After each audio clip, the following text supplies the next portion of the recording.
Assalamualaikum warahmatullahi wabarakatuh. Kembali lagi dengan saya Ani Prasetya, calon guru penggerak angkatan 10 dari SD Negeri 3 Tokelan, Kabupaten Situbondo, Provinsi Jawa Timur. Di video kali ini saya akan memaparkan koneksi antar materi modul 2.1 tentang pembelajaran berdiferensiasi.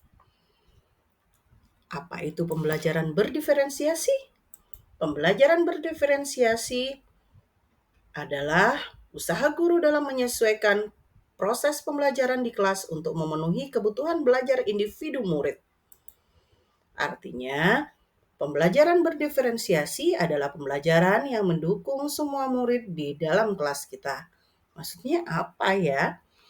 Kita harus mengingat bahwa setiap anak adalah unik. Mereka mempunyai kelebihan dan kekurangannya masing-masing. Begitu pula dengan minat, gaya belajar, kebiasaan, pola pikir, kemampuan literasi, dan lain-lainnya pasti berbeda, bukan?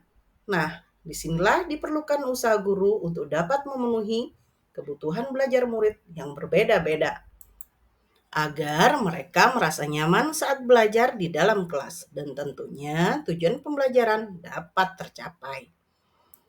Lalu bagaimana ya caranya agar guru-guru bisa dapat melakukan pembelajaran berdiferensiasi di dalam kelas? Agar guru dapat melakukan pembelajaran berdiferensiasi di dalam kelas, guru harus memahami tujuan pembelajaran terlebih dahulu. Selanjutnya, mengetahui dan merespon kebutuhan belajar murid, menciptakan lingkungan belajar yang mengundang murid untuk belajar, melakukan manajemen kelas yang efektif, dan melakukan penilaian berkelanjutan. Berkaitan dengan kebutuhan belajar murid, maka guru harus memahami 3 aspek berikut ini. Yang pertama, kesiapan belajar murid. Kesiapan belajar murid. Guru harus mengetahui dan menilai pengetahuan awal untuk menentukan apa yang telah murid ketahui. Yang kedua, minat murid. Minat setiap anak pasti berbeda-beda. Minat adalah salah satu motivator bagi murid untuk terlibat aktif dalam proses pembelajaran. Dan yang ketiga adalah profil belajar murid. Profil belajar murid berkaitan dengan lingkungan, budaya, gaya belajar, dan kecerdasan majemuk yang berbeda-beda antara satu anak dengan yang lainnya. Kebutuhan belajar murid dapat diidentifikasikan berdasarkan cara-cara berikut ini. Yang pertama adalah mengamati perilaku murid, mengidentifikasi pengetahuan awal, mereview dan melakukan refleksi terhadap praktik pengajaran, berbincang dengan guru murid sebelumnya, membaca rapor di kelas sebelumnya, atau bisa juga menggunakan berbagai penilaian-penilaian formatif dan diagnostik. Strategi untuk mendiferensiasi pembelajaran bisa dilakukan dengan 3 cara, yaitu diferensiasi konten, diferensiasi proses, dan diferensiasi produk. Guru dapat memilih salah satu atau kombinasi dari ketiganya.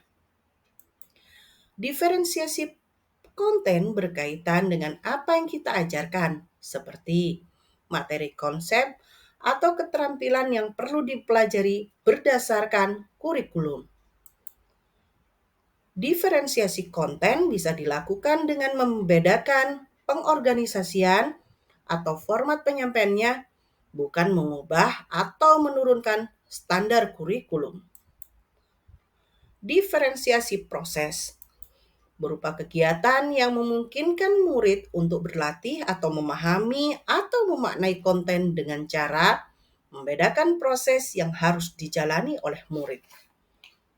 Dan diferensiasi produk berupa bukti yang menunjukkan apa yang murid telah pahami dengan cara membedakan atau memodifikasi produk sebagai hasil belajar murid hasil latihan, penerapan, dan pengembangan apa yang telah dipelajari. Lalu, adakah keterkaitan antara modul pembelajaran berdiferensiasi dengan modul-modul lainnya? Jawabannya tentu saja ada. Untuk dapat melakukan pembelajaran berdiferensiasi, maka guru harus berusaha memenuhi kebutuhan belajar anak sesuai dengan kodrat alam dan kodrat zaman berdasarkan filosofi Ki Hajar Dewantoro. Dalam melakukan pembelajaran berdiferensiasi, seorang guru penggerak harus berpihak pada murid, reflektif, mandiri, kolaboratif, dan juga inovatif. Untuk dapat menciptakan pembelajaran-pembelajaran berdiferensiasi agar dapat memenuhi kebutuhan murid. Dengan demikian, seorang guru penggerak dapat mewujudkan kepemimpinan murid dan menuntun murid merdeka belajar. Hal ini sesuai dengan nilai dan peran guru penggerak selanjutnya. Pembelajaran berdiferensiasi dapat menjadi salah satu strategi untuk mewujudkan visi guru penggerak, yaitu berpihak pada murid, dan dalam pelaksanaan pembelajaran berdiferensiasi antara guru atau murid harus ada kesepakatan kelas terlebih dahulu. Demikian video tugas koneksi antar materi modul 2.1. Sekian dan terima kasih. Salam dan bahagia Bapak Ibu Guru Penggerak. Wassalamualaikum warahmatullahi wabarakatuh.